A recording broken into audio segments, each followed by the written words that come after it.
अच्छी बात है, बहुत अच्छी बात है।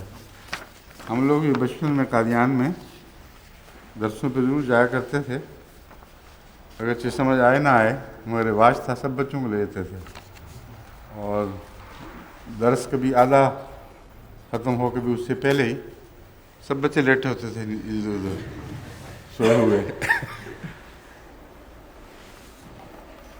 मगर ये भी बरकत वाली चीज़ है, वो उससे फिर जारी रहता है वो ताल्लुक़ हमेशा।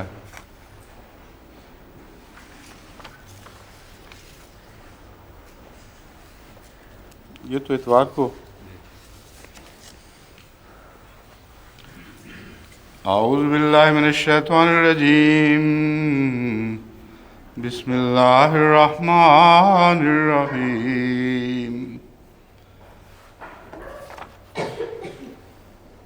वइज़ अख़ज़ल्लाहु मीसाक़ल्लज़ीना ऊतुल किताब लतुबय्यिनुन्नहु लिन्नासि वला तक्तुमूनहु फ़नबज़ूहु वराअ ज़ुहूरिहिम वश्तरौ बिही समनन क़लीला फ़बिअस मा यश्तरून।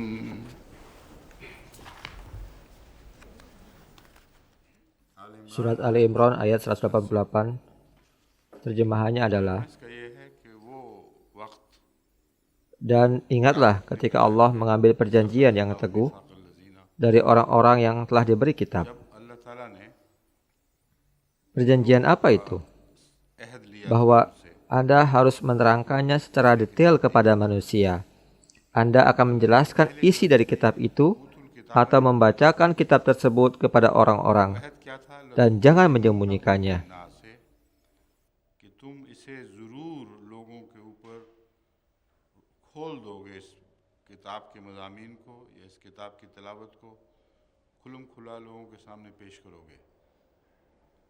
Wala taktumunahu. Anda tidak bisa menyembunyikan setiap detail dari penafsiran terhadap isi kitab tersebut. Kata tabayanu mengharuskan kata taktumuna diterjemahkan seperti itu. Terjemahan dari tubayyinuna adalah bahwa Anda harus menerangkan tafsirnya sedemikian rupa jelasnya, sehingga setiap detail atau rincian dijelaskan secara terang benderang, baik itu arti secara harfiahnya maupun arti secara gaya bahasanya. Wala taktumuna, jangan ada yang disembunyikan. Ini pun termasuk juga ke dalam konteks dari kata tabayanu.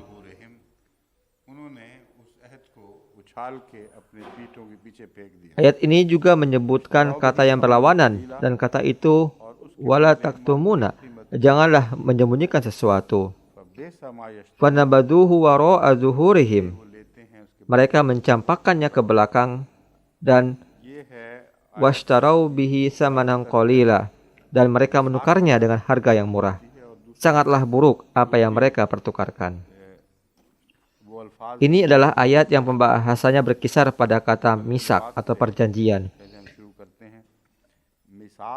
Anda sudah mendengar kata misak berkali-kali sebelumnya, dan kata ini pun sudah pernah dijelaskan secara detail, yaitu sebuah perjanjian yang sedemikian rupa kuatnya sehingga Anda bahkan tidak akan menemukan perjanjian yang lebih kuat daripada itu. Kata misak digunakan untuk mendefinisikan perjanjian yang seperti itu. Artinya, sesuatu yang menjadi mutlak dan mengikat kedua belah pihak, dan tidak ada peluang untuk menghindar atau melanggar perjanjian tersebut. Kata wasak berarti ikatan, dan wusqa mengacu pada sesuatu yang sangat kokoh. Inilah beberapa definisi yang dijelaskan oleh Gharibul Quran.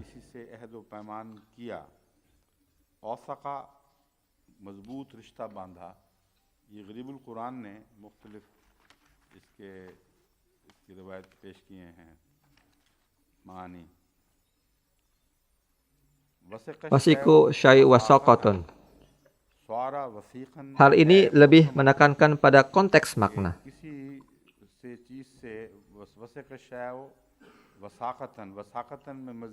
Yang diberikan pada arti kata-kata itu, yaitu ketika setiap kali kita menemukan pengulangan dari bentuk dasarnya, maka dia membuat perjanjian sekeras batu, sedemikian kerasnya sehingga perjanjian itu tidak dapat dihancurkan.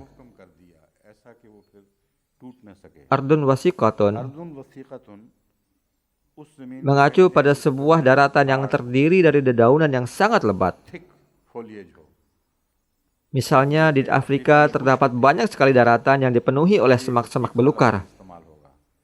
Dan kata wasiqah digunakan untuk menggambarkannya, दाखिल होना yaitu suatu tempat yang tidak mungkin dimasuki oleh manusia atau sangat sulit untuk dimasuki oleh manusia. वसीकतुन Semak belukar di hutan yang sangat lebat dan juga sangat rimbun. भरकर Sebuah daratan yang dipenuhi oleh semak-semak yang saling terikat satu sama lain, कि वो गाड़ी हो sehingga membuat semak-semak itu menjadi begitu lebat. वफाकतन, ये वही पहले माने Saya sudah menjelaskan arti dari kata adun wasiqatun. अज़ा का लफ्ज़ इस्तेमाल हुआ है। Kata ada juga digunakan. के मुतल्लिक तर्जुमा है Arti dari kata ada adalah asyalul khafifu fa in zada fahuwa zararun. ज़रारुन।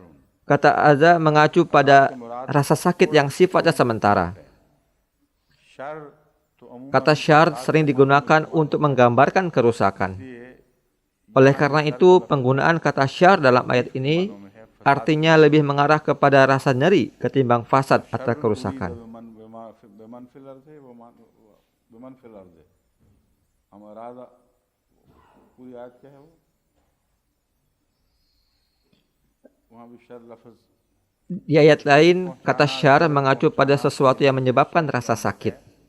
जो ज़्यादा Inilah yang terjadi dalam bentuk yang berbeda. Tetapi kata aza digunakan untuk mendefinisikan bentuk yang lebih sederhana. अज़ा के साथ याद करते हैं। Kata aza juga disebutkan dalam Al-Quran करीम में जो untuk merujuk kepada menstruasi, yang maksudnya adalah orang bertanya, apa itu menstruasi? कि लोग कहते हैं Menstruasi bukanlah suatu bentuk ketidaksucian ataupun bentuk keanehan apapun. अज़न है, Ini hanyalah bentuk aza, yaitu rasa sakit yang rutin dialami oleh seorang wanita और है untuk sementara waktu. है, लेकिन इसको Akan tetapi, नापाकी न Anda tidak dapat menganggapnya sebagai suatu bentuk ketidaksucian. और जब बढ़ जाए तो वो ज़रर हो जाता है। Inilah konteks yang sebenarnya dan menjadi zarar bila melebihi dari bentuk itu. इस चीज़ को टॉस अवे या चक अवे करना Nabaztuhu, कोई ज़रूरत नहीं। dia melemparkannya tanpa rasa peduli, seolah-olah membuang sesuatu, seolah-olah ia tidak memerlukannya. कोई ना समझी, Kata namazo digunakan untuk menggambarkan konteks itu. Mereka menganggap perjanjian tersebut adalah sesuatu yang tidak berharga.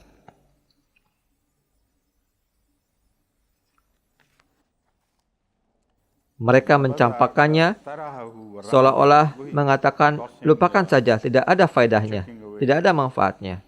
यही Inilah beberapa definisi yang diberikan oleh kata itu dalam bahasa Arab. ज़रूरत नहीं। Tidak perlu definisi yang lainnya lagi.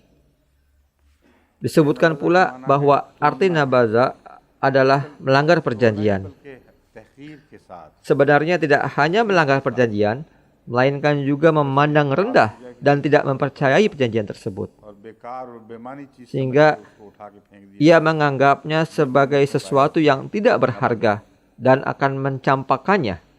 Inilah makna yang kami temukan untuk kata nabaza. Oleh karena itu, Al-Quran menyebutkan kata ini juga di berbagai tempat, वो seperti surat Toha ayat 97. में है Qala basurtu bima lam yabsuru bihi तोहा। faqabaltu qabdotam सवाल किया गया, min athir rasul ने ये क्या जुल्म किया? fanabaztuha wa kadzalika sawalat li nafsi. के जवाब में उसने कहा फ़क़बज़ Artinya, ketika Samri ditanyai pertanyaan tentang pelanggaran yang telah dilakukannya berkenaan dengan anak sapi yang dia ciptakan ketika Nabi Musa alaihissalam sedang tidak ada. Menanggapi pertanyaan tersebut, ia menjawab dengan mengatakan, aku mengambil segenggam tanah dari tempat Nabi Musa alaihissalam berpijak. को बछड़े पर फेंका। Fanabaztuhu. Kemudian penekanannya terletak pada kata nabaztuhu, तोहा से मुराद yang artinya adalah orang-orang percaya bahwa dia melemparkan tanah tersebut ke arah patung anak sapi itu. जो हदायत की राह Dan karenanya को तरक कर anak sapi itu lalu mulai berbicara. Bukan itu yang dimaksud. मुतालिया से सामने आएगी कि हा की ज़मीर में क्या मुराद हो सकती है। मगर आमतुन नास में जो तर्जुमे पेश किए जाते हैं या तफसीर Makna nabaztuhu बयान किया जाता है adalah meninggalkan metode ibadah yang telah mereka ikuti sebelumnya. जिन जगहों पे करते थे वहाँ Tapi terjemahan umum dan tafsir yang diberikan kepada masyarakat adalah bahwa Samri mengambil segenggam tanah dari tempat di mana Nabi Musa alaihissalam menginjakan kaki, dan kemudian dia melemparkan tanah itu pada anak sapi yang terbuat dari emas. Dan karenanya anak sapi itu bisa berbicara dan kemudian mendakwakan kenabian. Ini adalah terjemahan yang sangat konyol yang telah dikaitkan dengan ayat tersebut. Tetapi Nambaz Tuha memiliki penafsiran yang konsisten dan berkaitan dengan pelanggaran perjanjian. Makna sebenarnya dari ayat ini adalah bahwa Samri menyatakan bahwa dia mengira Nabi Musa alaihissalam dengan cerdiknya melakukan sebuah taktik atau trik dan melakukan hal-hal tertentu yang karenanya Samri meyakini bahwa Nabi Musa alaihissalam mengarang satu perkataan dari Tuhan.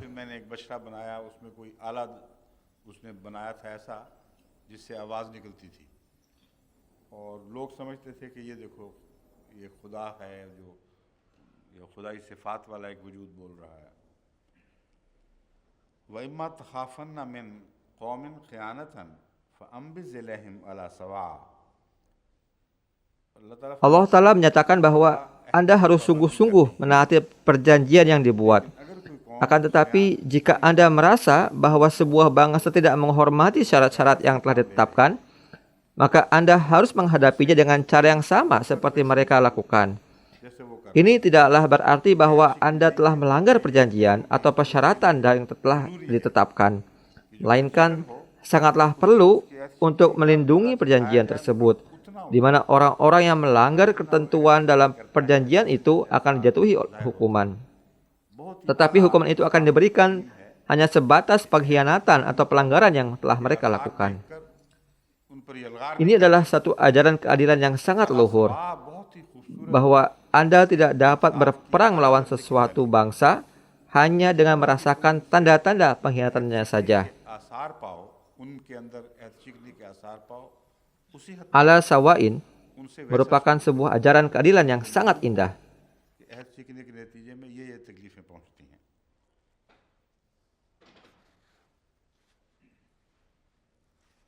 Garibul Quran fil Lughatil Quran menyatakan bahwa jika kata manusia muncul bersamaan dengan intibaza, maka kata itu berarti memisahkan.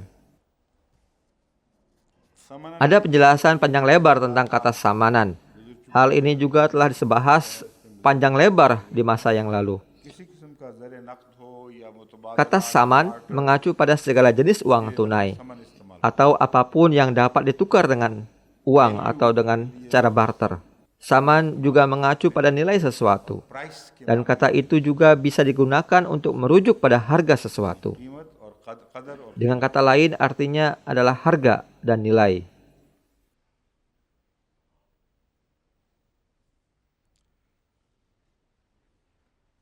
Definisi lain juga dijelaskan di sini adalah bahwa saman mengacu pada kata pecahan 1/8 sumunun. Samin mengacu pada bagian yang ke-8, samaniyata azwaj, yang ditemukan dalam Al-Quran, diambil dari kata ini.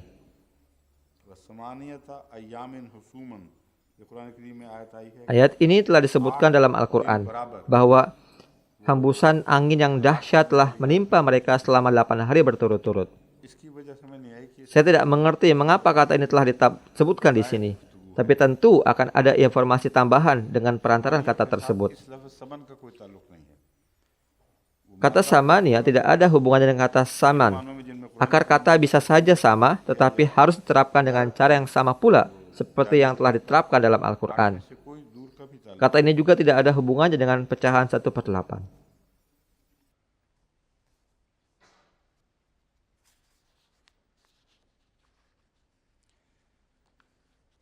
Sekarang berkenaan dengan tafsirnya,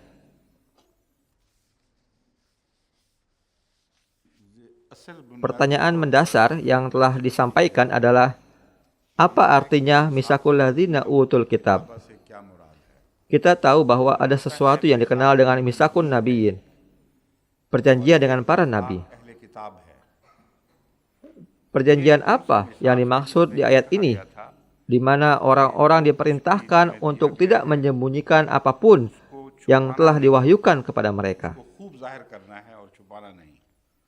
Fanabaduhu waro zuhurihim. इसलिए में मुफस्सिरीन दो Para mufassirin terbagi menjadi dua kelompok जो ये समझते हैं sehubungan dengan hal ini. यहाँ कोई ऐसा मुअय्यन Satu kelompok percaya bahwa ayat ini tidak merujuk kepada suatu perjanjian tertentu. Oleh karena itu, nampaknya para nabi dengan tegas menyampaikan ajarannya dan menasehati orang lain untuk tidak menyembunyikannya. बयान करते थे और नसीहत किया करते थे, इसको छुपाना नहीं है। Jadi, अमूमी alih-alih suatu perjanjian khusus yang tidak kita temukan telah disebutkan dalam Alkitab, ayat ini justru mengacu pada sebuah perintah dasar yang disampaikan oleh para nabi kepada umatnya di masa itu. बाज कहते हैं कि यहाँ Beberapa orang secara khusus mengutip bahwa kata misak telah disebutkan di ayat ini. Oleh karena itu, kita tidak dapat कि आम रसूल menyatakan bahwa ayat ini berarti nasihat biasa saja yang biasanya disampaikan kepada masyarakat umum. लफ्ज़ मिसाक Hal ini akan bertentangan dengan keagungan Al-Quran, di mana kata misak telah disebutkan di sini. Tetapi kata itu ditafsirkan sebagai bentuk nasihat yang biasa-biasa saja. Oleh karena itu, kita harus mencari perjanjian apa yang dimaksud dalam ayat tersebut. गोइयां हैं और वो ताकीदी अहद Mereka telah menggunakan ayat ini sebagai sarana untuk memberikan kenyamanan bagi diri mereka sendiri dengan mengatakan bahwa ayat ini mengacu pada janji Nabi suci Shallallahu Alaihi Wasallam yang terdiri dari nubuatan dan juga petunjuk-petunjuk beliau yang mendukung seseorang yang akan datang di masa akhir zaman. Oleh karena itu, ayat ini mengacu pada misakun nabiyyin berdasarkan referensi dari Nabi Shallallahu Alaihi Wasallam. Dalam hal ini, mereka mengatakan bahwa subjek ha pada kata tabayyanahu adalah Nabi Shallallahu Alaihi Wasallam, dan arti ini dihasilkan melalui pendalaman dari makna kitab tersebut. की खबर खुद दे देता है। मसलन इस्मुहु अहमद की Hal ini sangat penting karena terkadang konteks tunggal dapat mengarah kepada dua buah arti yang berbeda dalam hal penafsirannya. बात है जिसने आखरीन में जाहिर होना था। Misalnya kita mempunyai nubuatan Ismuhu Ahmad, namanya adalah Ahmad. Nubuatan ini pada awalnya berlaku pada Nabi Shallallahu Alaihi Wasallam. Tapi karena nubuatan ini mengacu juga kepada kemuliaan Nabi Shallallahu Alaihi Wasallam, kemuliaan yang akan memanifestasikan dirinya di akhir zaman. Oleh karena itu, nubuatan ini juga akan mencapai perwujudannya dengan perantaraan manifestasi Nabi SAW di akhir zaman ini. रसूलुल्लाह के मुतल्लिक जो अहद था वो मुराद होगी। ये एक इस्तिंबात है और बाज़ ने इस इस्तिंबात के बगैर भी ये मसलक पेश किया है कि Jadi inilah sudut pandang yang sebenarnya yang diterima oleh para mufassirin terhadap ayat ini. Quran करीम की बजाय अपने अहद को जो वो पीछे फेंका करते थे वो जाहिर बात है एक लंबी तारीखी Sementara itu, mereka meyakini bahwa kata itu merujuk kepada kitab, karena Nabi SAW tidak disebutkan sebelumnya. Jadi maknanya adalah janji Nabi SAW melalui kitab. Ini adalah sebuah pendapat, dan pendapat lainnya juga telah menghasilkan kesimpulan bahwa ayat ini mengacu pada Al-Quran. Namun, kata ini tidak bisa merujuk kepada Al-Quran. Alih-alih Al-Quran, kata ini justru merujuk kepada sumpah atau janji yang mereka langgar dan campakkan. Jadi, menafsirkan ayat ini dengan memaknainya sebagai Nabi SAW, maka akan menimbulkan suatu kesulitan dalam mengartikannya. Karena ayat ini mengacu kepada konteks sejarah. साबका में उनको मुल्ज़िम करार देना कि उस अहद को तुम हमेशा पीठ के पीछे फेंक देते थे और रसूल सल्लल्लाहु अलैहि वसल्लम का नाउज़ुबिल्लाह मिन ज़ालिक पहले ही इनकार किया। Oleh karena itu, कुरान की तरफ बात मंसूब नहीं हो सकती। pasti ada perjanjian atau kitab hukum yang telah dirujuk oleh Al-Quran. Quran करीम ने जिक्र Dan saya akan memberitahukan kepada Anda apa perjanjian yang dimaksud. मौजूद है और Hal ini dengan jelas disebutkan dalam Alkitab dan tidak perlu ada keterangan-keterangan lainnya. इशारे की तलाश ज़रूरत नहीं रहती Ini merupakan perjanjian yang Nabi Musa alaihissalam ambil dari umatnya के साथ हज़रत मूसा ने अपने dan senantiasa berada di antara mereka selama berabad-abad. Misak atau perjanjian disebutkan di 3 tempat terpisah. Yang paling terbukti adalah dalam kitab Ulangan pasal 6 ayat 4 sampai dengan 18. इसका हवाला इस्तिस्ना बाब 6 ayat 4 से 18 है। Dengarlah hai Israel, Tuhan Allah kami, Tuhan adalah satu. तू अपने सारे Kasihanilah Tuhan Allahmu dengan segenap hatimu dan dengan segenap jiwamu dan dengan segenap kekuatanmu. और ये बातें Perintah-perintah ini yang saya berikan kepadamu pada hari ini harus ada dalam dirimu. और तू इनको अपनी औलाद के ज़हन नशीं Buatlah mereka terkesan pada anak-anakmu. ऐसा है जिसको Bicarakan tentang hal itu saat kamu duduk di rumah dan saat kamu berjalan di sepanjang jalan, saat kamu berbaring dan saat kamu bangun. कि ज़रूर तुम उनको खोल के बताओ कि ये हमने अपने Artinya, ini adalah perjanjian yang sedemikian rupa jelasnya yang membahas mengenai konteks daripada tabayyanahu, dan bahwa Anda harus mengambil janji itu dari semua generasi Anda di masa yang akan datang. Anda harus memberitahu anak-anak Anda tentang janji yang telah Anda buat kepada Allah dan bahwa Anda harus menunjukkannya juga. Inilah konteks dari apa yang telah Al-Quran sebutkan. फिर फरमाया है और तू Kemudian dikatakan, ikat mereka sebagai simbol di tangan Anda dan ikat di dahi Anda.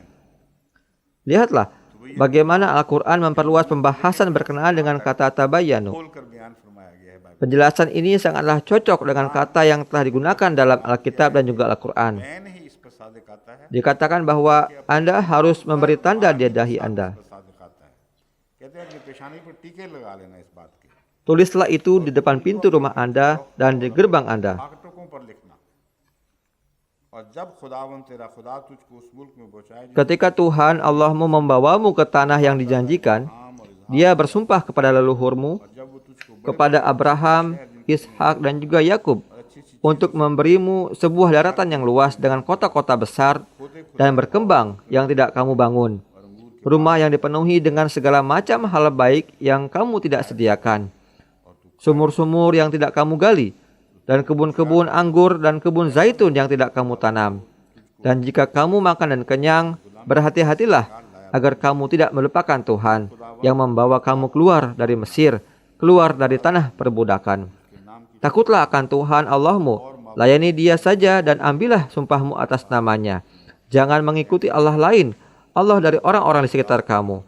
Karena Tuhan Allahmu yang ada di antaramu adalah Allah yang cemburu dan amarahnya akan membara terhadapmu, dan Ia akan membinasakanmu dari muka bumi. Jangan menguji Tuhan Allahmu seperti yang kamu lakukan di Masah.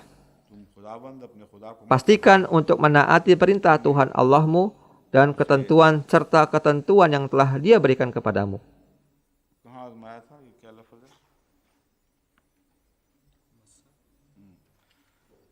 मस्सा में आजमाया था तुम जान Lakukan apa yang benar dan baik di mata Tuhan. और आइन को जो उसने तुझको फरमाए हैं मानना और तू वही करना जो खुदाबंद की नज़र में दुरुस्त और अच्छा है ताकि तेरा भला हो ये वो जो Inilah hukum atau syariat yang telah diturunkan kepada Nabi Musa alaihissalam. ये है वो पूरी Itu suatu ajaran yang berkenaan dengannya beliau mengambil janji atau baiat dari kaum beliau dan memberitahukan kepada mereka untuk mengungkapkan keimanan mereka secara terbuka dan tidak menyembunyikannya sedikit pun. वो सारी चीज़ें आ गई Ini adalah arti dari mengungkapkan satu perintah atau berupa kesaksian. Ini juga terdiri dari semua hal yang Al-Quran nyatakan sebagai orang yang bersalah dan juga sebagai orang yang melakukan satu tindak kejahatan. Karena bahkan meskipun sudah berjanji, Anda masih saja menyembunyikan perintah-perintah.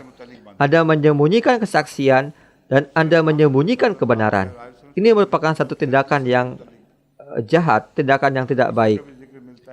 Karenanya kata kesaksian di sini juga menunjukkan bahwa ini termasuk janji yang akan diambil oleh para nabi di masa yang akan datang. Tidak hanya dalam kaitannya dengan Nabi SAW saja, tapi juga Hadrat Isa alaihissalam. Hadrat Isa alaihissalam juga disebutkan dalam Alkitab telah diikat oleh hukum ini, oleh syariat ini. Jadi setelah mereka menyembunyikan salah satu kesaksian mereka dan mereka menjadi bersalah karena melanggar perjanjian itu, maka hal seperti itu akan terulang kembali pada zaman Nabi Shallallahu Alaihi Wasallam. Jadi inilah sejarah yang telah disebutkan dalam ayat ini.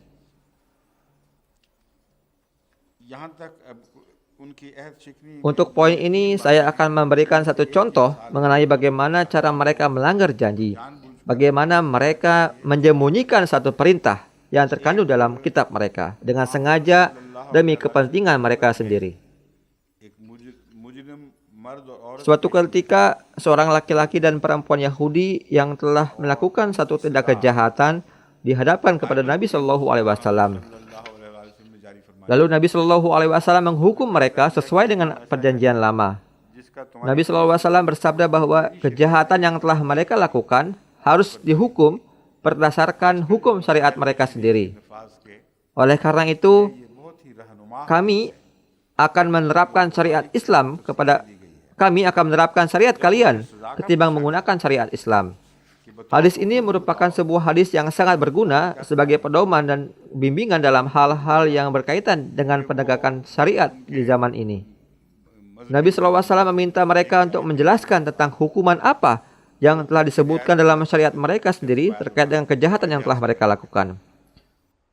Mereka berbohong ketika itu. Ulama Yahudi yang membawa mereka kepada Nabi SAW ingin agar mereka itu dimaafkan dan juga diselamatkan karena mereka membutuhkannya untuk kepentingan mereka sendiri.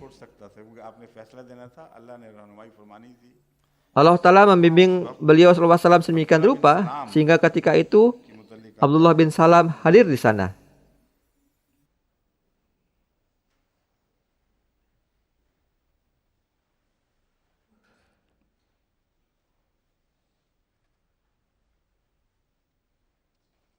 Abdullah bin Salam, ya, beliaulah yang hadir pada ketika itu.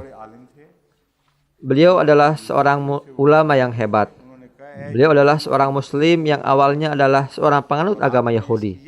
Dan beliau berkata, "Hai kamu orang Yahudi, kamu tidak jujur, kamu telah berbohong. Perjanjian lama telah menyatakan hukumannya seperti itu. Bawalah perjanjian lama sekarang, agar saya dapat menunjukkannya kepada kalian." Ketika kemudian Taurat dibawa ke hadapannya, mereka menyembunyikan ayat yang menyebutkan hukuman rajam sampai mati dengan jari mereka. Sedangkan mereka membacakan semua ayat lain di sekitar ayat tersebut. Mereka lalu diperintahkan untuk melepaskan tangan mereka dan kemudian ayat itu menjadi terang benderang terlihat oleh semua orang. Saat itulah Nabi SAW mengatakan kepada mereka bahwa mereka akan diadili sesuai dengan hukum syariat mereka. Dan inilah mengapa mereka dihukum dengan cara tersebut, dengan cara dirajam. Ini adalah referensi dari kitab Bukhari. Poin terakhir yang saya perlu bahas adalah bahwa Anda tidak dapat menyembunyikan kesaksian dan hukum yang berlaku. Arti kesaksian juga bisa dengan jujur menjadi saksi atas hal-hal yang terjadi setiap hari. Tapi kesaksian terbesar adalah menjadi saksi kedatangan Nabi yang telah dinubuatkan. Dan mereka berusaha menyembunyikan kesaksian tersebut. Dan mereka akan terus nantiasa menyembunyikan di masa yang akan datang. Setelah wafatnya Nabi Musa, banyak nabi-nabi lain yang diutus ke dunia ini yang kemudian mereka tentang dan mereka aniaya. Dan mereka menyembunyikan kesaksian yang berkenaan dengan kebenaran mereka, para nabi tersebut.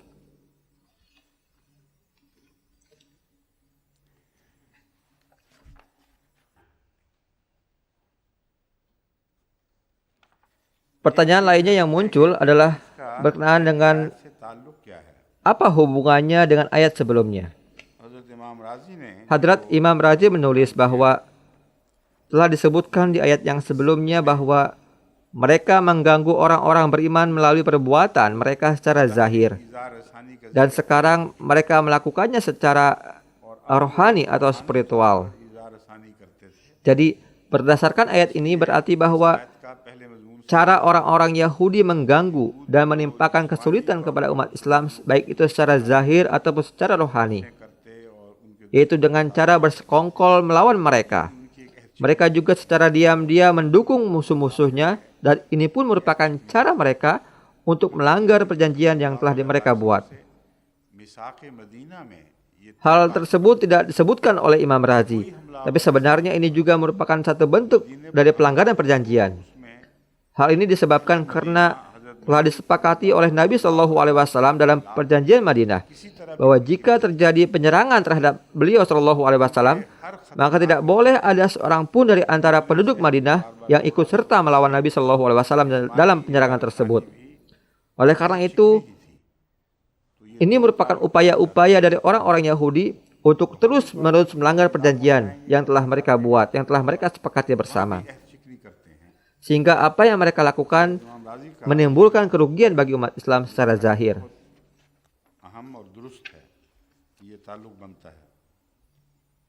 Mereka juga menyebabkan kerugian dari sisi rohani atau spiritual, dan mereka sudah melakukannya, dan mereka juga melanggar perjanjian berkenaan dengan hal tersebut. Sehubungan kaitannya dengan mengambil janji, ia juga Imam Razi memberikan pandangan umum karena tidak menemukan referensi dari Alkitab bahwa Allah yang Maha Kuasa mengambil janji ini melalui para nabi. Dan inilah caranya bagaimana kemudian para nabi menyampaikan kepada bangsa mereka tentang tugas dan juga kewajiban-kewajiban mereka. Tugas Musa alaihissalam bukan hanya sekedar untuk menyampaikan dalil untuk kepentingan dirinya saja, melainkan secara khusus untuk memberikan kepada mereka sebuah kitab perjanjian.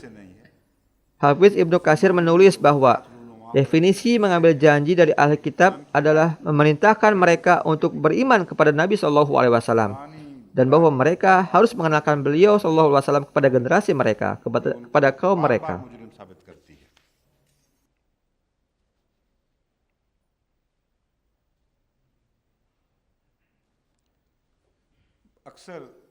Ada beberapa ahli tafsir yang juga merupakan bagian dari kelompok ini, seperti tafsir Bahrul Muhit yang termasuk dalamnya. Ruhul Ma'ani juga menyampaikan tafsir ini.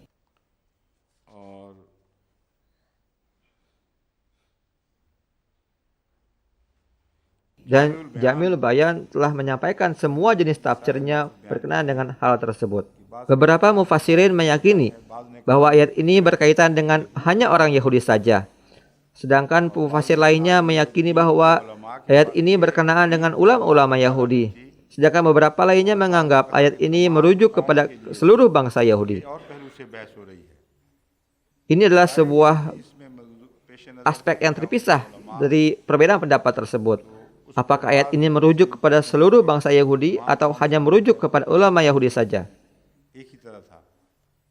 Beberapa mufassir percaya bahwa ayat ini merujuk kepada semua orang Yahudi karena sikap mereka secara keseluruhan dalam hal ini hampir sama.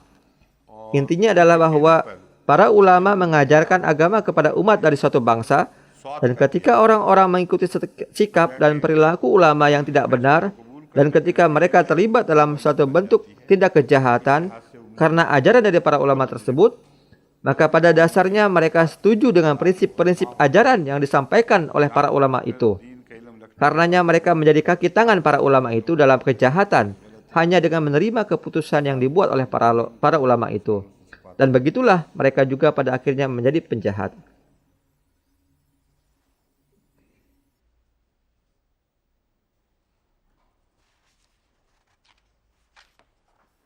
Tetapi penjahat yang sebenarnya adalah para pemuka-pemuka agama dari bangsa itu, yang meskipun telah memiliki pengetahuan yang cukup tentang kitab mereka, tetapi mereka menyampaikan penafsiran yang salah dan berbahaya dari kitab mereka itu, dan menyembunyikan bahasan-bahasan yang sebenarnya dari kitab tersebut. Mereka menyembunyikan hal-hal yang sebenarnya dari kitab mereka itu dari umat mereka demi kepentingan mereka sendiri. ये भी अज़ा है, मगर ये तो खबासत की बड़ी ही शक्ल है, इसे अज़ा नहीं कहा जा सकता, क्योंकि अज़ा तो तकलीफ़ की इब्तदाई सूरत को कहते हैं, और जब वो बढ़ जाती है तो उसको ज़रर कहा जाता है। लेकिन मुफस्सिरीन ने जहाँ तक उनका जहन काम करता रहा, कई माने निकालने की कोशिश की है।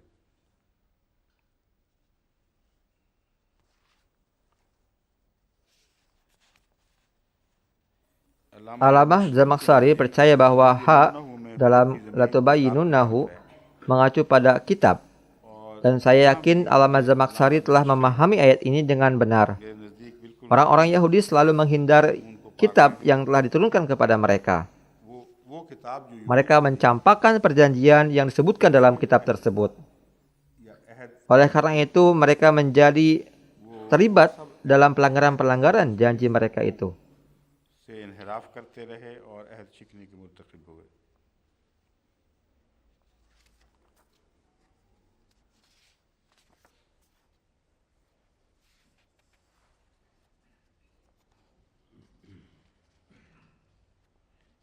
Bahrul Muhid juga menulis bahwa ayat ini juga bisa merujuk pada Imam bir Rasul.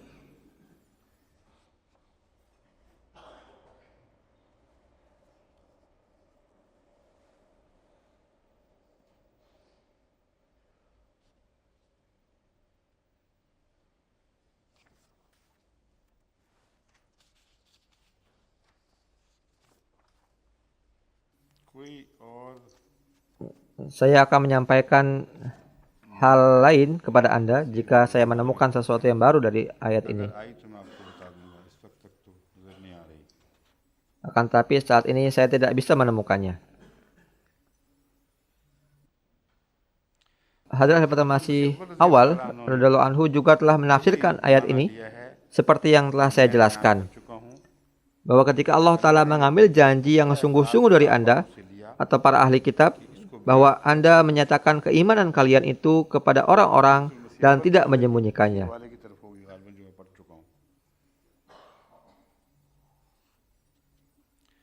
Hadrat Muslim Maud juga menganggap ha dalam ayat tersebut berarti sumpah atau janji. Namun, beliau telah menyebutkannya dalam bentuk catatan sehingga tidak jelas apa yang beliau maksud di situ. Ayat ini tidak mengacu kepada seorang nabi tertentu atau bangsa tertentu.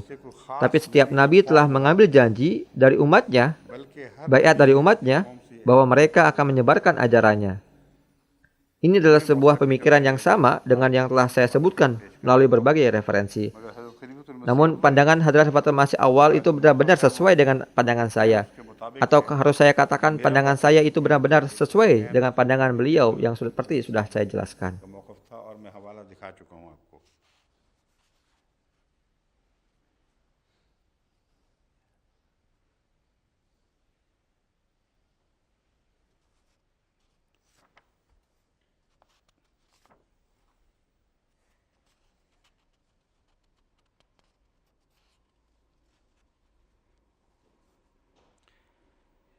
Wery juga meyakini bahwa ayat ini merujuk kepada nubuatan berhubungan dengan kedatangan Nabi Suci Shallallahu Alaihi Wasallam.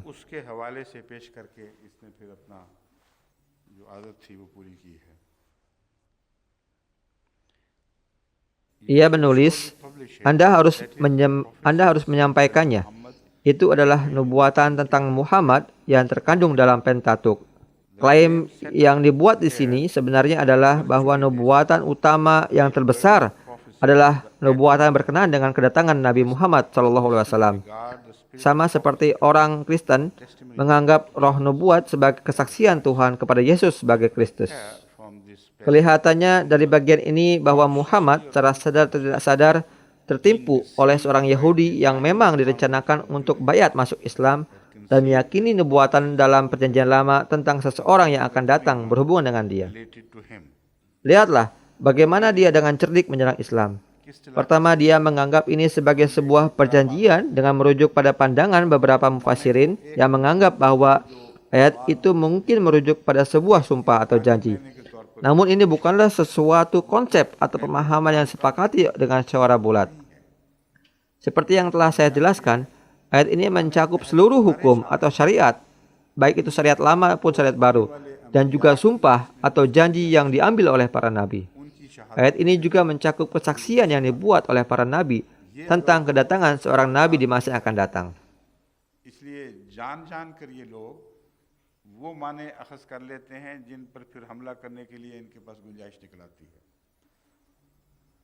Pertanyaan yang muncul berkenaan dengan Nabi SAW adalah bagaimana dia memiliki pengetahuan yang sedemikian rupa luas tentang Alkitab? Bagaimana dia memiliki pengetahuan yang sangat mendalam dan terperinci tentang Alkitab? Orang-orang di zaman sekarang yang telah tinggal di negara-negara Kristen sepanjang hidup mereka saja tidak memiliki pengetahuan akan hal tersebut. Bahkan sebenarnya generasi demi generasi dari para mufassirin telah berlalu, tapi mereka telah melewatkan referensi ini, meskipun referensi itu selalu ada di hadapan mereka. Dan Al-Quran pun telah mengutipnya dan menjelaskannya dengan sangat detail.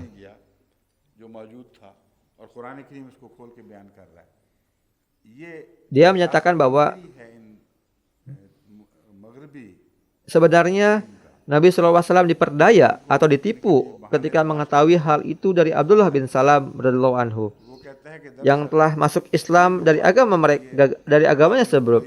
sebelumnya, yaitu Yahudi, dengan tujuan yang berbeda seperti yang dipahami oleh orang-orang. Dia meyakinkan Nabi SAW bahwa nubuatan ini adalah nubuatan berkenaan dengan dirinya.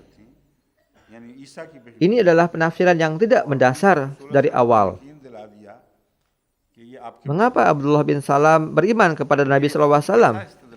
Dan mengapa dia meninggalkan agama Yahudi yang justru merupakan agama yang jauh lebih kuat daripada Islam ketika itu? Juga mengapa dia memutuskan hubungan dengan teman dan keluarganya untuk tujuan itu? Apakah itu untuk menipu Nabi SAW dengan mengajarinya Alkitab?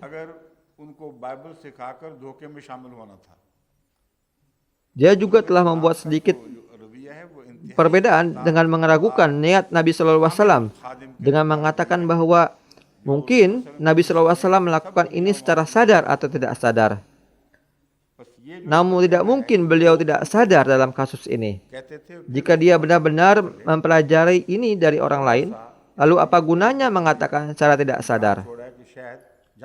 Dalam hal ini dia tahu betul bahwa hal tersebut tidaklah benar, bahwa dia mengada-ngada dan dia belum menerima wahyu apapun, dan bahwa yang dia nyatakan adalah dari apa yang dia pelajari dari seorang Yahudi. Jadi pada intinya dia sendiri yang mengarang cerita palsu ini, dan dia sendirilah yang membantah pendakwanya sendiri. Referensi yang telah saya sampaikan ke hadapan Anda membuktikan bahwa penyebutan Nabi SAW sudah ada dalam Al-Quran. Penyebutan ini tidak dibuat oleh Nabi SAW, kan tetapi sebenarnya sudah ada dan sudah terkandung dalam Al-Quran. Dan pandangan berkenaan dengan adanya campur tangan dan bantuan dari Abdullah bin Salam baru muncul belakangan ini.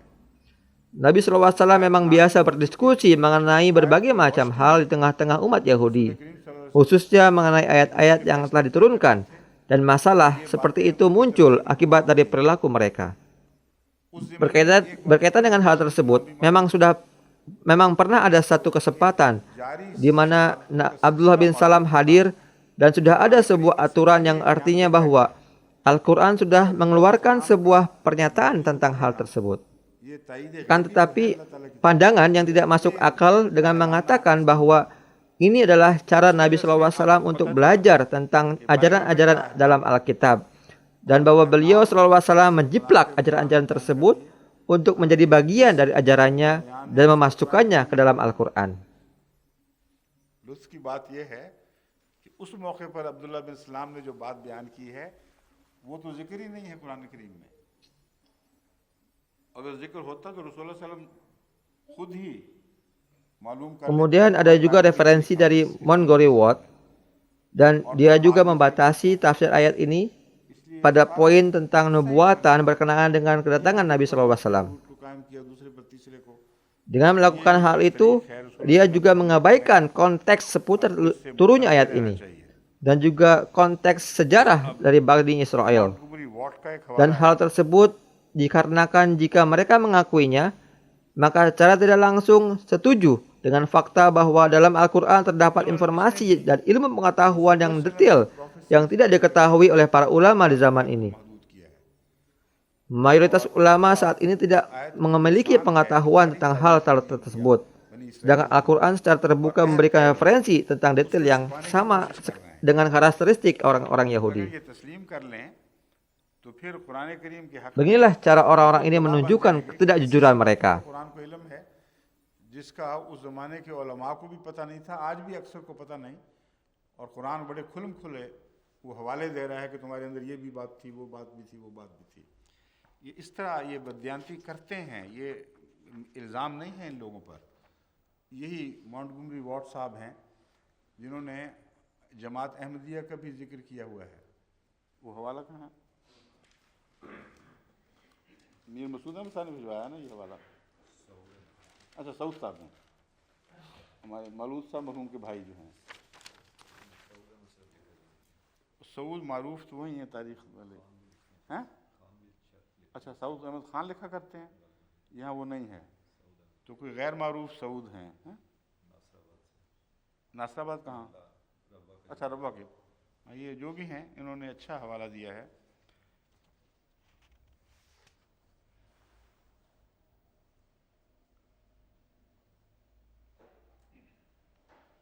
मैंने जिक्र किया था Saya telah menyebutkan bahwa ने Hadrat Utsman radhiyallahu anhu telah memberikan satu perkhidmatan yang sangat luar biasa Quran करीम की क़रात थी, dengan mengambil वह मौजूद थे कि हज़रत gaya kiroat dalam bacaan Al-Quran ने यही क़रात सुनी है। dengan pengucapan yang biasa digunakan oleh pada masa Nabi SAW. जो इर्द गिर्द मुख्तलिफ Bagaimana dibuktikan oleh saksi-saksi dan yang juga hidup pada masa itu. असल आयत वही थी।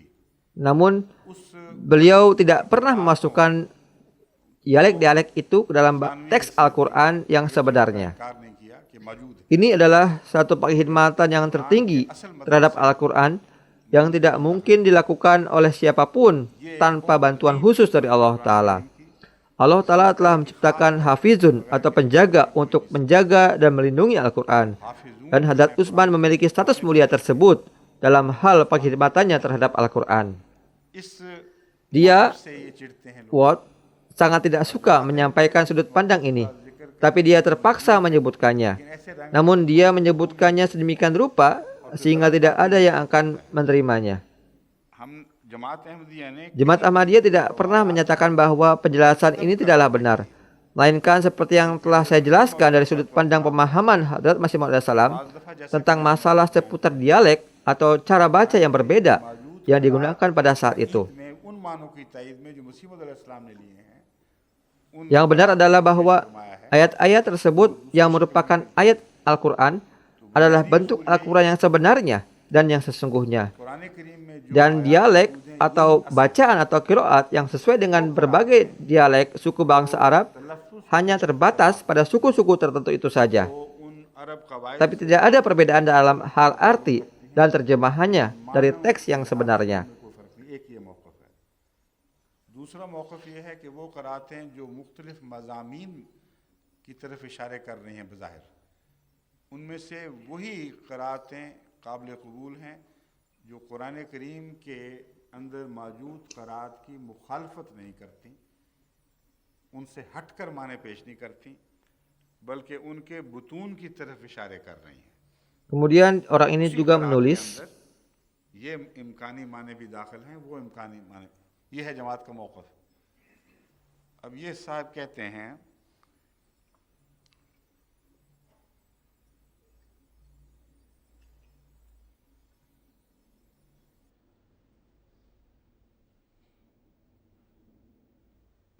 adanya keberagaman bagaimanapun juga membuat kita merasa tidak nyaman, terutama di zaman modern seperti ini.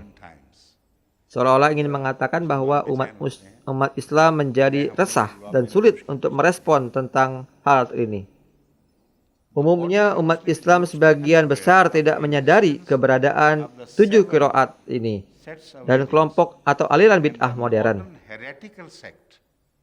Dia menggambarkan Jemaat Ahmadiyah sebagai aliran sesat. Itu aliran yang telah menjadi masalah serius bagi kami atau kaum orientalis. Kelompok sesat modern Ahmadiyah nampaknya menyangkalnya demi kepentingan dakwah. Bahkan keberadaan perbedaan-perbedaan para Utsmani.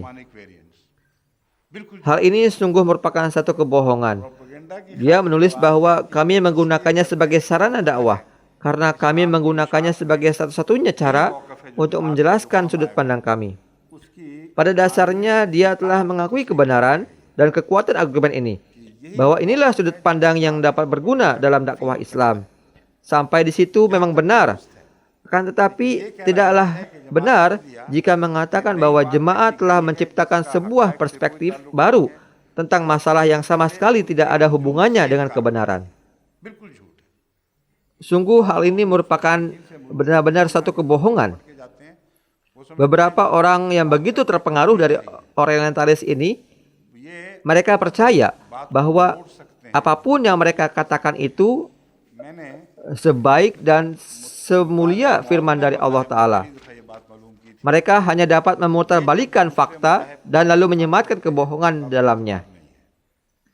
Ketika saya mempelajari perbandingan agama, untuk pertama kalinya saya menyadari bahwa orang ini, Watt, tidak dapat dipercaya, khususnya berkenaan dengan pandangannya terkait dengan agama-agama lain. Karena ketika saya menemukan apa yang dia tulis tentang Islam dan Ahmadiyah, saya menemukan bahwa dalam beberapa hal dia dengan jelas secara keliru mengaitkan hal-hal lain dengan ajaran kita.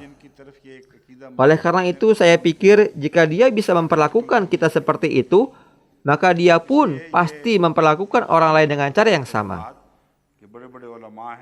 Oleh karena itu, taklid buta terhadap mereka yang menyebut dirinya sebagai cendekiawan terkenal dunia yang tidak perlu lagi dipertanyakan lagi dalam hal keasliannya, kebenarannya adalah tidak benar.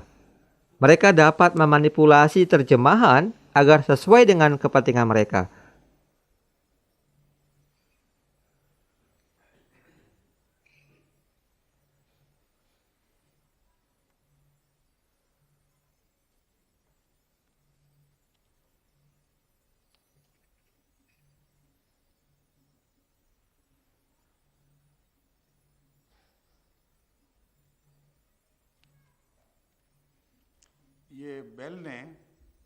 Bell mengatakan bahwa terjemahan dari kata menjual ayat-ayat dan itu tidak secara harfiah berarti menjualnya untuk mendapatkan uang, tapi untuk mendapatkan berbagai bantuan dan keuntungan dari teman dan juga mitra-mitra bisnis dan lain-lain. Tujuan sebenarnya dari yang berusaha Al-Quran jelaskan adalah bahwa ini adalah adat kebiasaan orang-orang Yahudi.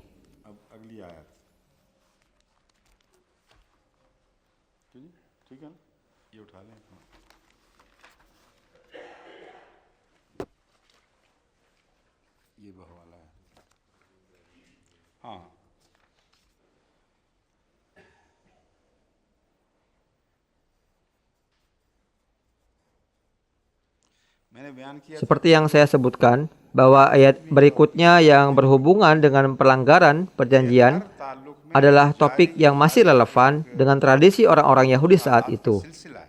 Dan itu tercatat dalam sejarah.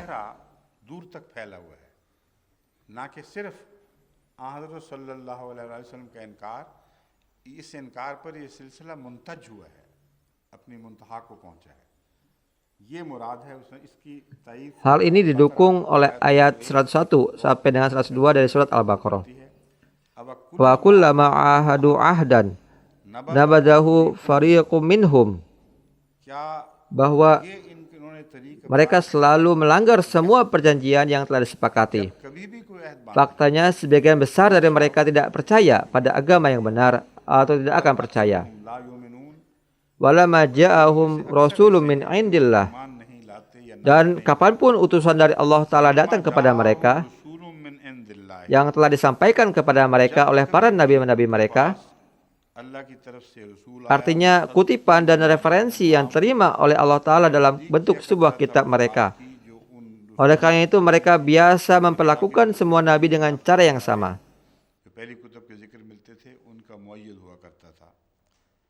Nabadha fariqum minal ladzina utul kitab. Mereka akan melemparkan kitab itu ke belakang punggung mereka, dan akan tetapi mereka mengambil sebagian dari ajarannya demi kepentingan mereka sendiri. Inilah arti dari membuang kitab di belakang punggung mereka. Dan ini adalah kebiasaan yang sedang berlangsung. Oleh karena itu tidak tepat untuk membatasi tafsir ayat ini pada satu waktu atau kejadian tertentu dalam sejarah.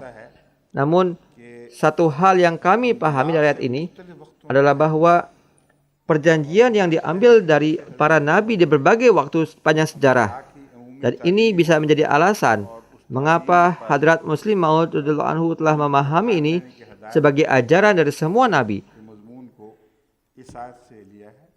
Kata misak mengarah kepada penjelasan tersebut. इसमें ये मजमून अपनी जगह अपने तौर पर बयान हुआ है, लेकिन आम अहद को मिसाक के तौर पर कुरान नहीं बयान करता, बल्कि गैर मामूली कुव्वत के साथ बांधा हुआ मिसाक जो है उसी को मिसाक कहता है। और जैसा कि मैंने असल हवाला पेश कर दिया है और हज़रत खलीफतुल मसीह अव्वल का तायदी हवाला भी पेश किया है, इसलिए ये कहना गलत नहीं है और मैं इस पर कामिल यकीन से कायम हूँ कि मिसाक जिसका कुरान इशारा कर रहा है वो हज़रत मूसा ने जो अपनी कौम से मिसाक लिया था, जिसमें ये तमाम तफासील आ गई हैं, वही मिसाक मुराद है।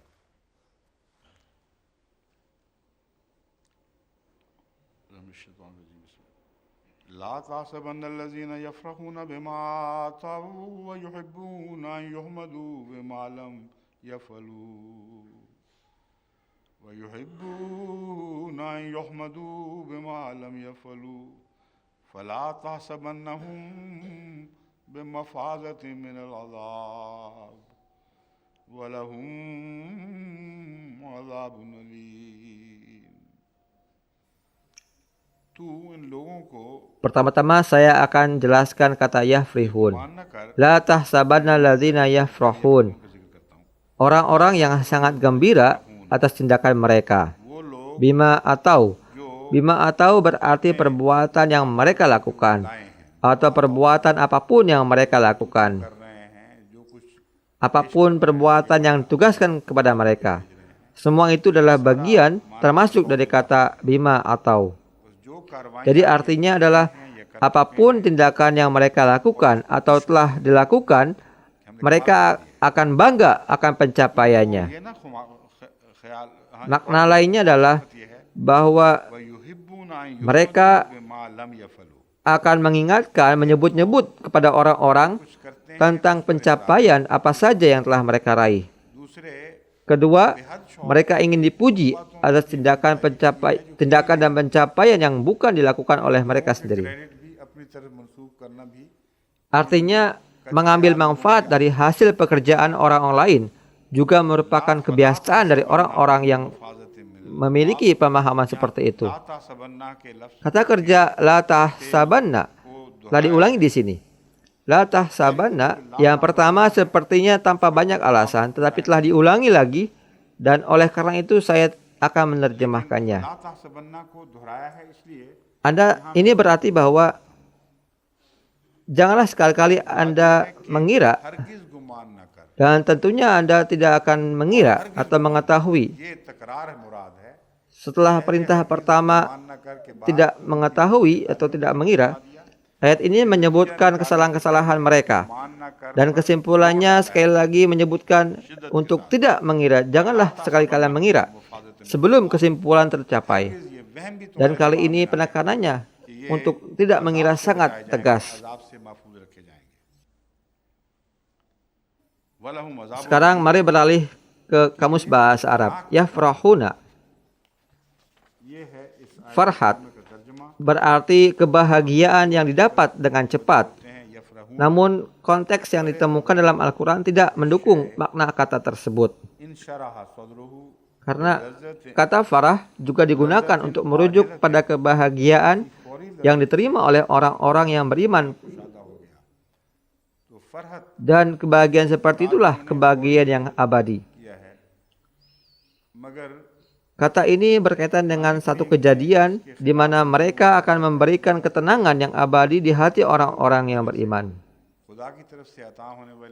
Yafrahunal mu'minun.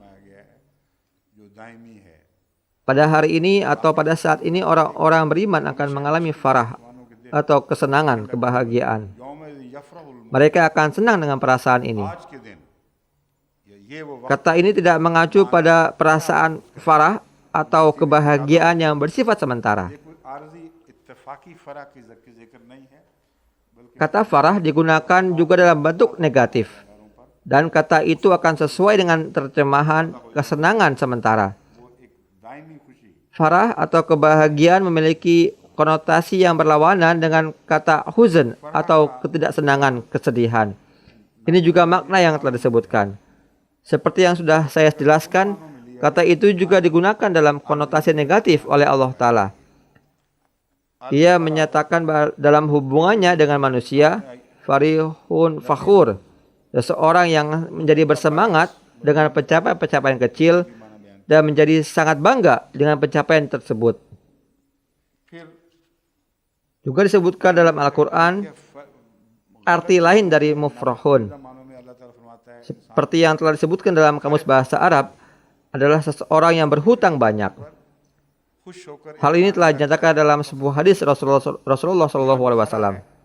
यहाँ वो Tidak ada seorang pun yang dibiarkan dalam keadaan memiliki hutang yang besar dalam Islam. बड़ी छलांगे लगा देना उस तरफ इशारा है Ifrahun artinya mendapatkan kesenangan अल्लाह ताला dan juga memberi balasan berupa kesenangan. हालांकि दूसरी जगह Sebuah kata yang digunakan untuk mengartikan sesuatu dan juga dapat digunakan untuk menggambarkan kebalikan dari arti tersebut. छोटी छोटी बातों Ada banyak kata dalam bahasa Arab yang memiliki konotasi berlawanan dalam terjemahannya, tapi arti sebenarnya hanya dapat didefinisikan sesuai dengan situasi dan konteks yang digunakan. और फिर आगे Mufrahun mengacu pada seseorang yang telah kehilangan semua kebahagiaan dalam hidupnya. Seseorang yang bahkan tidak pernah merasakan kebahagiaan sedikit pun. Dan orang-orang yang sangat berhutang, yang sangat memiliki hutang, dan digambarkan sebagai mufrah dalam hadis. कर्ज से दबा हुआ Kata itu mengisyaratkan bahwa orang-orang seperti itu tidak boleh dibiarkan sendiri untuk menangani masalah-masalahnya. इस्लाम Ini tidaklah berarti bahwa Anda harus membayar utangnya juga. Beberapa orang meyakini bahwa hadis ini memberi kesan bahwa Islam telah mengambil tanggung jawab untuk menghapuskan utang-utang yang sangat berat yang dialami oleh setiap orang. यानी Jika demikian, maka hal itu akan mengarah pada pemahaman yang salah tentang perkara bisnis dalam umat Islam. दोनों में इस्तेमाल होता है कई अरबी अल्फाज ऐसे हैं जो माने रखते हैं Bahwa mereka yang mengambil pinjaman dalam jumlah yang sangat besar है कि क्या है dan berakhir dengan hancurnya kekayaan mereka, hancurnya kehidupan mereka, dan mereka merasa tidak perlu untuk mengembalikan pinjaman mereka. Jika mereka merasa bahwa Islam telah memberi mereka jaminan untuk melunasi hutang-hutang mereka, maka ini akan menghancurkan perdagangan dan bisnis dalam masyarakat Islam. अपने हाल पर Dan sebagai akibatnya, semua tanggung jawab dalam bisnis pun akan terhenti. Bukan seperti itu arti dari ayat ini. उसके बोझ उतारे जाएं और उसके कर्ज अदा Maksud dari ayat ini adalah bahwa लोगों का ख्याल Anda tidak boleh meninggalkan orang yang telah kehilangan semua sumber kesenangan dan kebahagiaan karena memiliki hutang yang sangat banyak. Sampai-sampai mereka bahkan tidak mampu membeli makanan sehari-hari dan tidak juga mampu untuk bekerja dengan mereka. Dan tidak ada yang mempercayai mereka. Janganlah tinggalkan orang-orang seperti itu. Justru sebaliknya, Anda harus menjadi sumber bantuan bagi mereka. Mereka harus dapat menjalani kehidupan mereka dengan cara yang benar. और तिजारती जिम्मेदारियों का कुल्लियतन फुकदान हो जाएगा इसलिए ये मुराद नहीं है मुराद ये है कि वो लोग जो कर्जों से ऐसे दब गए हों कि उनकी Al-Mufazah. सब बर्बाद Arti dari Al-Mufazah adalah keamanan, kesuksesan, dan नहीं हो सकता kesuksesan yang tertinggi. ना उनसे Disebut juga dengan mufazah. उन पर कोई एतमाद करेगा ऐसे लोगों Al-Quran menyatakan zalikal fawzul kabir. उनको Dan kata kabir menekankan juga pada aspek agung dari kesuksesan tersebut. बनो कुछ ना कुछ उनको रोजमर्रा की जिंदगी का गुजारा होना Al-Mufazah juga mengacu pada kata tawaful. Dan alasan mengapa dinamai demikian adalah bahwa फरा के एक Anda hanya bisa mendapatkan kesuksesan dengan menguasainya. माना इसके बरक्स Penguasaan atas apa? वो शख्स अगर Al-Mufazah mengacu pada gurun pasir. Para ahli kamus bahasa Arab berpendapat bahwa kata ini juga memiliki arti gurun. Oleh karena itu, makna al-mufaza adalah cobaan dan ujian yang bisa mematikan bagi seseorang. Tetapi orang itu berhasil mengatasi cobaan ini dan menguasainya. Dia berhasil selamat dari cobaan ini. Sungguh pencapaian yang sangat luar biasa apabila dapat melintasi gurun tersebut dan kegagalan tidak dapat menundukkannya. Dimanapun kata fauz digunakan dalam Al-Quran, umumnya digunakan dalam konteks ini, dalam arti bahwa orang-orang mencoba yang terbaik untuk mengalahkan mereka. Namun Allah Ta'ala yang Maha Kuasa menganugerahi mereka kesuksesan yang besar dan mereka keluar dari ujian tersebut tanpa terkalahkan. Alih-alih mereka dihancurkan, mereka justru mendapatkan kehidupan yang kekal dari sisi rohani. Dalam konteks inilah, sahabat yang tangannya tertusuk anak panah saat perang menyatakan fastu birabbil Ka'bah, bahwa saya bersumpah demi Tuhan Ka'bah bahwa saya telah menjadi seorang yang sukses.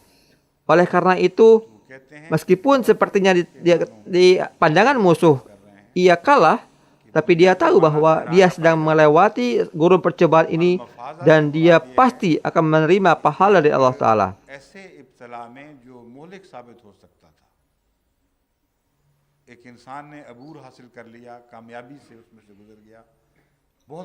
Di beberapa tempat dinyatakan Fauzu rajul iza halaka. Ini juga makna yang ditemukan berkenaan dengan ini. Arti dari faza adalah orang tersebut menjadi sukses. Tapi ketika kata ini digunakan dengan huruf wau, seperti dalam kasus fauzal rijal, artinya berubah menjadi orang yang meninggal. Bagaimanapun ini adalah makna kontekstual yang sama, bahwa dia meninggal di gurun dan tidak berhasil menyeberanginya. Jadi maknanya adalah bahwa dengan tidak menganggapnya bahwa mereka akan berhasil mengatasi azab dari Allah Ta'ala. Ini adalah murka Tuhan yang telah ditetapkan untuk mereka dan ini akan menimpa mereka. Mereka tidak akan berhasil menyelamatkan diri mereka dari azab tersebut.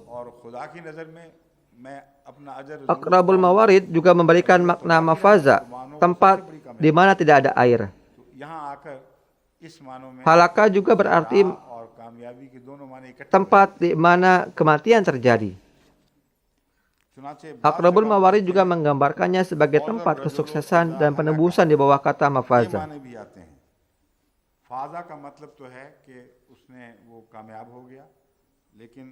Arti lainnya adalah hutan yang tidak ada airnya.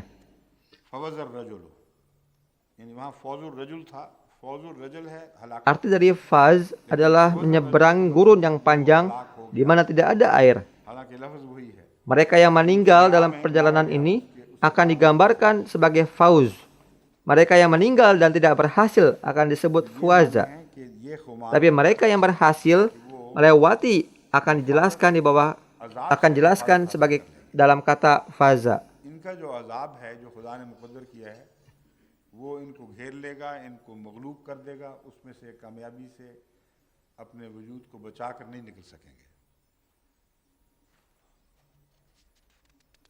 अक़रबुल मवारिद ने भी मुफाजा का माना दिया है, ऐसा अल-फलात जहाँ कोई पानी न हो, ला मा फीहा।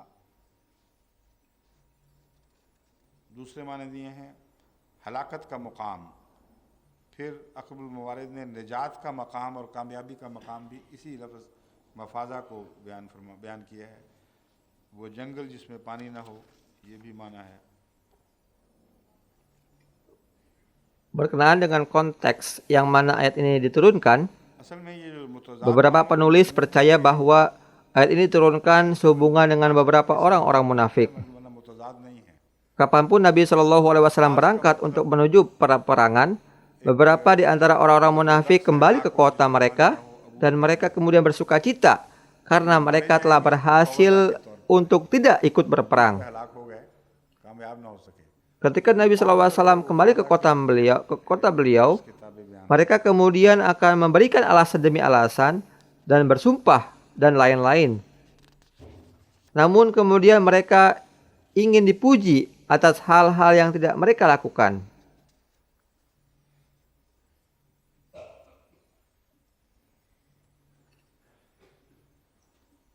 Ayat ini mengacu kepada kelemahan yang menjadi bagian dari ahli kitab dan masalah psikologis yang telah berkembang karena kelemahan tersebut. Ketika kelemahan seperti itu ditemukan pada orang-orang seperti itu, maka masalah psikologis yang menjadi bagian dari diri mereka menuntut mereka untuk menerima pujian setiap saat. Hal tersebut menciptakan satu rasa lapar yang sedemikian rupa terhadap pujian, sehingga mereka untuk menerima pujian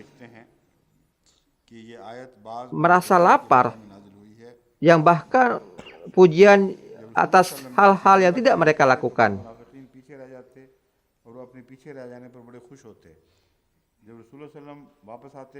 Hal pertama yang mereka lakukan adalah dengan membanggakan setiap detail kecil dari pekerjaan yang mungkin telah mereka lakukan.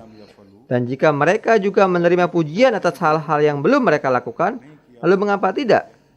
Ini adalah analisa pandangan psikologis yang tidak ada hubungannya dengan peristiwa sejarah tertentu atau identitas sejarah tertentu, melainkan sebuah pandangan abadi yang telah disebutkan dalam Al-Quran.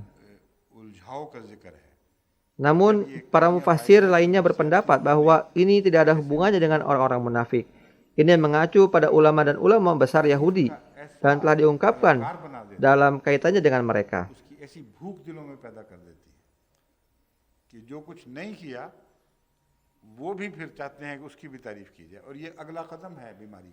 Tafsir yang diberikan oleh Imam Razi juga sejalan dengan yang telah disebutkan sebelumnya. Dia tidak menyebutkan sesuatu yang baru dalam hal tersebut. Dia menulis bahwa beberapa orang menganggap ayat ini berkaitan dengan alladzina usriku, seperti yang disebutkan sebelumnya.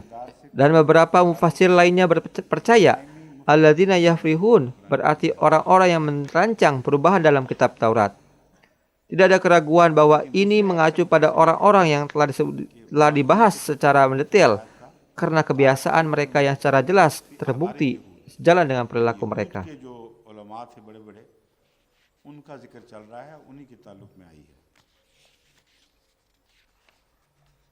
Hazrat Imam Razi बयान करते हैं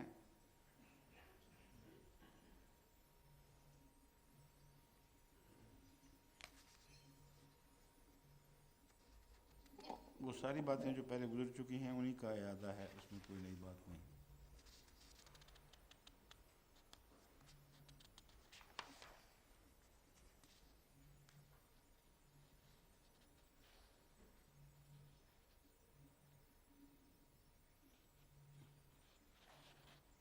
इमाम राजी कहते हैं कि बाद लोगों ने इसको अल्लज़ीना अशरकू की तरफ इशारा समझा है जो इससे पहले जिक्र गुजर चुका है, और बाद मुफस्सिरीन ने अल्लज़ीना यफ़रहून से मुराद यहूद लिए हैं जो तौरात में तहरीफ़ करते थे। ये तो बिल्कुल ज़ाहिर है, बिल्कुल जिनका जिक्र चल रहा है उन्हीं के साथ गहरा ताल्लुक़ है और उन्हीं की आदात हैं जो क़तई तौर पर तारीख़ी लिहाज से साबित हैं।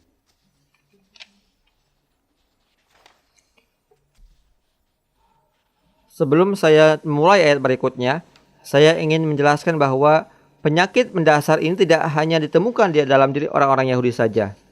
Sangat lazim sekali untuk menemukan orang-orang dengan nilai-nilai yang rusak seperti itu di kebanyakan negara atau kelompok. Dan ini adalah penyakit yang dapat menghancurkan mereka secara rohani. Oleh karena itu, saya sarankan agar Jemaat Ahmadiyah juga hendaknya melakukan introspeksi diri dalam hal ini. Mereka harus berusaha memberantas penyakit ini tepat di akar penyebabnya dimanapun penyakit ini ditemukan. Orang-orang seperti ini juga biasa ditemukan di mana-mana. Saya telah melihatnya sejak saya ikut serta di Ukari Amal ketika masih anak-anak, dan juga ketika saya melakukan hal-hal lain, bahwa ada saja orang-orang yang seperti itu yang sangat bangga dengan pekerjaan mereka dan senantiasa akan berusaha untuk secara khusus menyoroti pencapaian mereka dengan maksud bahwa supaya mereka dianggap bahwa mereka adalah motor penggerak dari kegiatan itu. Ini bukanlah kebiasaan baik, karena Allah Ta'ala memberkati orang yang berada di garis terdepan dalam memberikan perkhidmatan demi agama. Dan dialah yang harus bersyukur kepada Allah Ta'ala, bukannya agama yang berterima kasih kepadanya. Oleh karena itu, orang-orang seperti itu harus memuji Allah Ta'ala karena haknya lah untuk dipuji. Tapi mereka yang memuji diri mereka sendiri, sebenarnya mereka itu kecil dalam segi kualitas. Dan inilah mengapa pujian atas diri mereka sendiri justru membuat mereka semakin kecil dan tidak penting. Kesalahan terbesar yang dilakukan beberapa dari antara mereka adalah bahwa alih-alih mempelajari sesuatu yang baik dari penghormatan apapun yang mereka lakukan, mereka malah mulai memuji diri mereka sendiri. Mereka sangat senang sekali membanggakan apapun yang telah mereka lakukan atau capai. Dan kebiasaan ini mengarah pada kebiasaan buruk lainnya, yaitu menjadi bohong. Kebohongan dan kedustaan menjadi alasan mengapa mereka menghindari pujian kepada Allah Ta'ala. Dan mereka juga memuji diri mereka sendiri secara tidak benar. Menurut mereka, tidak ada yang salah dengan memuji diri mereka sendiri secara terus-menerus. Mereka tidak memiliki masalah dalam menerima pujian atas pekerjaan yang telah dilakukan oleh orang lain, sementara mereka sendiri tidak melakukan apapun. Dan ini adalah kebiasaan yang kami lihat setiap hari di antara orang-orang. Saya tidak dapat mengatakan bahwa jemaat benar-benar terbebas dari orang-orang seperti itu, karena kebiasaan seperti itu selalu nampak dalam urusan-urusan sehari-hari, terlepas dari urusan agama ataupun urusan duniawi. Dan mereka sangatlah berbahaya. Oleh karena itu, kita harus belajar dari kesalahan yang dilakukan oleh orang-orang Yahudi seperti yang disebutkan dalam Al-Quran. Kesalahan yang menyebabkan kemunduran mereka dan tidak mengulanginya lagi dengan cara mereformasi diri kita secara spiritual. Kita juga harus berusaha mencegah siapapun yang menganggap dirinya sebagai segalanya, dalam arti dia adalah farihun fakhur. Selain itu, mereka yang mengambil manfaat dari pekerjaan orang lain juga melakukan kesalahan serius yang dapat menghancurkan kerohanian mereka. Ini adalah jenis dosa yang sangat halus yang ada dalam jemaat kita, hingga titik tertentu di satu tempat atau di tempat lain. Ini bukanlah permasalahan yang perlu kita telusuri lebih jauh. Saya telah menerima laporan yang menyebutkan perbuatan baik dari beberapa orang yang pergi ke tempat tertentu dan menjalin satu hubungan atau rabtah yang sangat baik. Tapi saya merasakan bahwa nama dari orang-orang yang benar-benar memungkinkan terjadinya rabtah tersebut kemudian dihilangkan atau sengaja tidak ditulis dalam laporan itu. Setelah penyelidikan lebih lanjut atas kasus itu, saya menemukan bahwa memang ada orang yang tidak dikenal dan tulus yang menjadi penyebab sebenarnya di balik kesuksesan rabtah itu. Dan orang-orang yang menulis laporan khawatir untuk menyebutkan namanya karena itu akan mencegah mereka untuk mengambil manfaat dari kerja orang itu. Dan sebagai hasilnya, merekalah yang akan mendapatkan pujian. Mereka percaya bahwa merekalah yang bertemu orang-orang itu dan membuat rabtah dengan mereka. Bagaimana orang ini penting karena semua yang dia lakukan adalah menciptakan sarana bagi kita untuk bertemu dengan orang-orang itu. Ini adalah penyakit yang sama dengan yang telah disebutkan dalam Al-Quran. Oleh karena itu, jangan menganggap mafaza berarti bahwa Anda pasti telah melewati semua cobaan dan kesengsaraan. Tes ini memberikan gurun untuk kita lalui setiap hari. Dan banyak orang tidak lulus tes seperti itu. Dan ini terlihat jelas dalam laporan yang saya terima. Meskipun tidak sampai kepada titik kebohongan. Mereka tidak melakukannya dengan cara berbohong, tapi mereka berusaha menuai keuntungan melalui detail yang ambigu. Sangatlah penting untuk menyebutkan dengan jelas orang-orang yang telah bekerja keras, dan Anda harus menuliskan nama mereka untuk memohon doa bagi mereka. Oleh karena itu, jika Anda haus akan pujian, maka ingatlah bahwa ada cara untuk menuai pujian dan sanjungan dengan cara yang benar, seperti yang disebutkan dalam Al-Quran.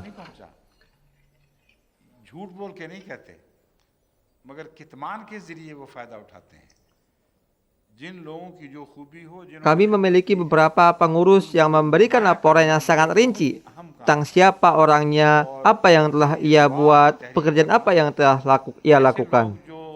उनके वास्ते से Mereka juga menulis dalam laporan mereka untuk tidak pernah melupakan orang-orang seperti itu saat memohonkan doa untuk mereka.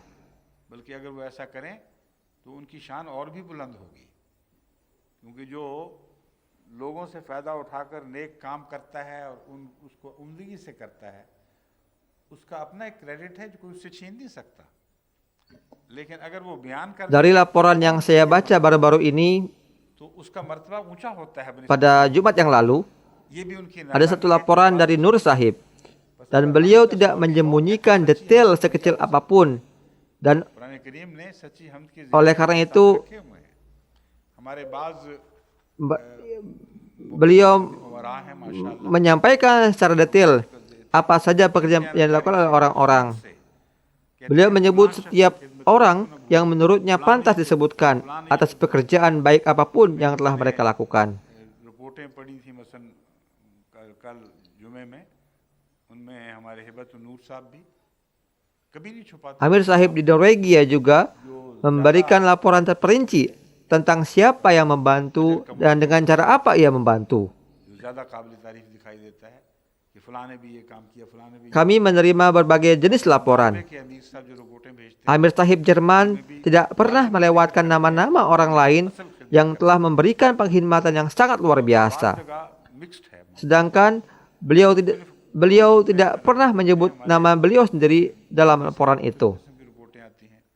Tetapi साहब ने ada orang lain yang mengirimkan laporan mereka secara langsung sambil menunjukkan penyakit yang saya sebutkan itu. कभी एक वाक्य भी Beberapa menampilkannya lebih dari yang lain. परिंदे जो Barhara Namun saya khawatir terhadap mereka. वो इस बीमारी में मुब्तला होते हैं। Jadi tanpa menyebut nama, saya ingin secara umum menasihati jemaat bahwa Al-Quran tidak hanya menyebutkan kejadian-kejadian Yahudi sebagai sarana untuk menuliskan fakta-fakta sejarah.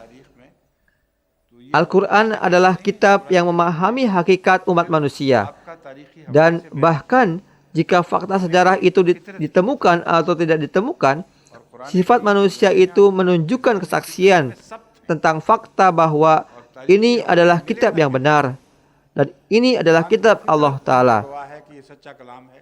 Dan memang inilah yang terjadi dalam kehidupan kita. जो होता था वो अब भी हो, Hal-hal yang terjadi di masa lalu juga akan terjadi di masa sekarang dan di masa yang akan datang. हलाक कर देता है। यानी ये Ini menjadi satu kebiasaan yang akan menghancurkan kerohanian mereka. से बचे हुए हैं, उनके अंदर बीमारियों के जरासीम पैदा हो जाते हैं। जरासीम की Dan mereka hanya akan dapat selamat dari penyakit ini incubation dengan karunia dari Allah Ta'ala. और पूरी तरह हलाकत के मंजिल तक हमें नहीं। Virus perusak ini seperti yang telah saya gambarkan terus senantiasa berkembang dan ia akan berpindah kepada anak-anak kita. हलाकत Dan जरासीम jika saja Anda menyadari tentang bagaimana cepatnya virus ini menyebar, maka Anda akan merasa takut. उन लोगों के Allah Ta'ala telah menyediakan sarana untuk menghalangi penyebaran virus ini. आदतें चल पड़ती Tubuh manusia 100% akan diambil alih oleh virus-virus ini jika alat penghambat itu tidak ada pada tempatnya. Oleh karena itu, topik berkenaan dengan menghentikan orang-orang dari perbuatan jahat dan menasihati orang-orang untuk melakukan hal-hal yang benar adalah sumber keselamatan kita terhadap virus-virus itu. है जरासीम के कब्जे में चला जाए।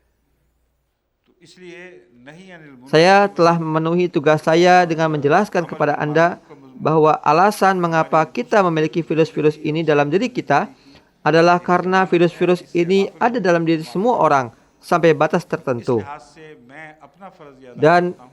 kita membutuhkan upaya khusus dari Departemen Tarbiyat इसलिए untuk menghilangkan dan juga untuk menangani masalah ini hingga ke akar-akarnya. कहीं मगलूब है Dan agar mereka bisa memberantasnya sebelum virus ini berkembang lebih jauh lagi sehingga generasi mendatang memiliki kebiasaan yang sehat dan kebiasaan sehat tersebut diturunkan kembali kepada generasi-generasi yang selanjutnya. Ini adalah pesan terakhir saya untuk mengakhiri daras hari ini. कि उखेड़ कर बाहर फेंक दी जाएं, ताकि आइंदा नस्लें हमसे सेहतमंद आदात सीखें और आइंदा आने वाली नस्लों को भी सेहतमंद आदात अता करें। Karena saya tidak percaya bahwa hanya dengan pendidikan formal atau kuliah-kuliah semata sudah cukup untuk memenuhi standar dan tujuan agung dari Al-Quran. Pelajaran moral dan spiritual yang kita terima dari diskusi sejarah ini adalah poin dari tujuan yang sebenarnya, dan kita harus mendapatkan manfaat darinya. Assalamualaikum warahmatullahi wabarakatuh.